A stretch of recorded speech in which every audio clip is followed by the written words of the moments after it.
Let us embrace digitalization as the great equalizer of our time. Africa is not waiting for technology to arrive. It is inventing its own. From Kigali through Nairobi to Lagos, digital entrepreneurs are reshaping finance, agriculture, and education. A case of M-Pesa from Kenya is such. Europe brings regulatory experience, infrastructure, and ethics. Africa brings creativity, youth, and markets together.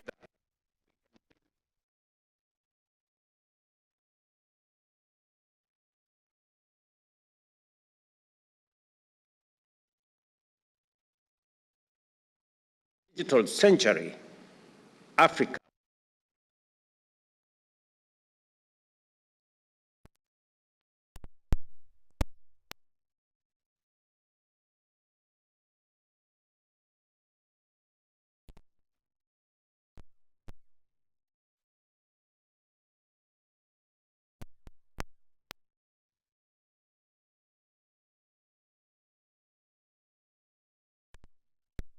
Their people relies on taxpayers making their fair contribution to pay for the delivery of quality public goods and services, which are essential for meeting the human rights obligations of states.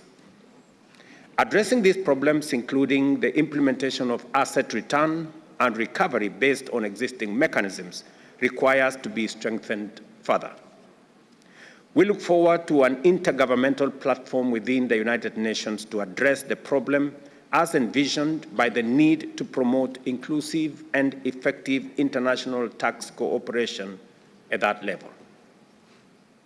The implementation of the United Nations Agenda 2030 for Sustainable Development and the African Union's Agenda 2063 hinges on Africa's ability to mobilize sufficient and timely financial resources. The recently released Africa Economic Outlook 2024 by the Africa Development Bank estimates that the continent needs close to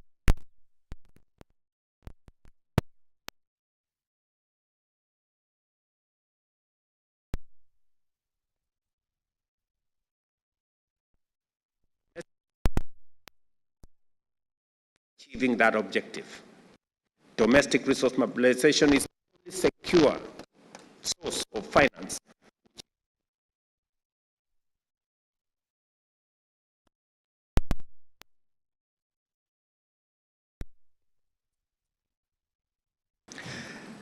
And we must defend the principle that dialogue, not domination, must govern our shared future.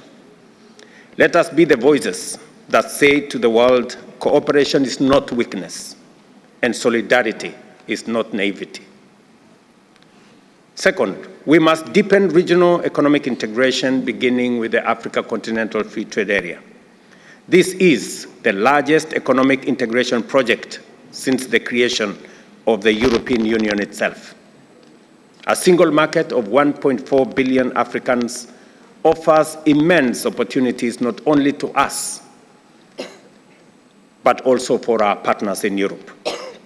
Europe should see ACFTA not as competition, but as collaboration. As African nations trade more with each other, they will also trade more and better with Europe. We welcome European investments that add value on African soil, that build industries, not dependencies. Let us move away from the extractive engagement and exploitative engagements to productive partnerships, from exporting raw materials to exporting innovation and products. We must reimagine migration as a bridge of dignity. Our youth are crossing deserts and seas not because they love danger, but because they seek opportunity. The challenge is not migration itself, it is despair. Let us create legal pathways for skilled and unskilled labor alike. Let us recognize qualifications across borders, establish circular migration frameworks, and protect the rights of migrants wherever they go. A nurse from Ghana working in London, a Kenyan software engineer in Lisbon. These are not stories of loss. They are threads of shared prosperity. Migration should not drain Africa's talent. It should circulate it. Our continents are bound by geography and destiny. Europe faces a demographic winter. Africa is in the bloom of youth. Europe holds enormous capital, modern technology, and mature institutions. Africa, on the other hand, holds immense natural resources, relentless youth energy, and a large and growing market. Each has what the other needs. Together, we are not two continents facing each other. We are two halves of a single horizon. So let this summit in Luanda be remembered not for prevarication, but for decisions. First, let us show up multilateralism.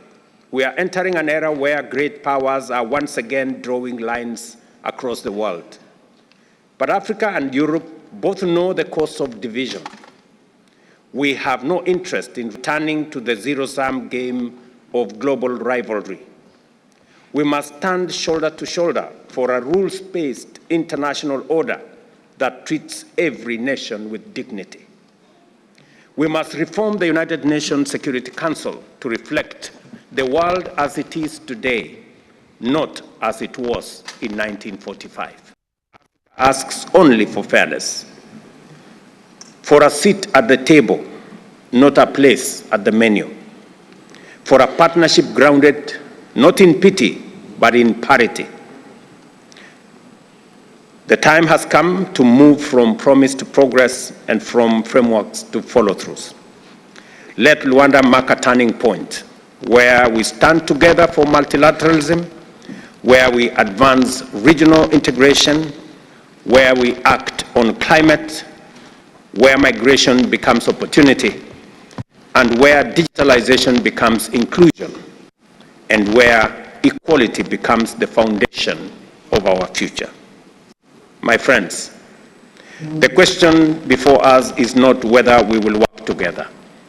The question is whether we will have the courage to do so as equals. Because history has already shown us what divides us.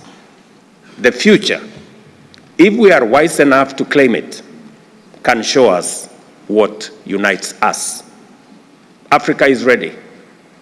The question is whether we are ready together. I thank you for your attention. We must act together on climate adaptation urgently and justly. Africa contributes less than 4% of global emissions, yet we pay the highest price. Let us make climate finance accessible, predictable, and fair. A part of Africa's climate resilience is not a gift. It is an investment in both Africa's and Europe's own security and an investment in humanity's survival.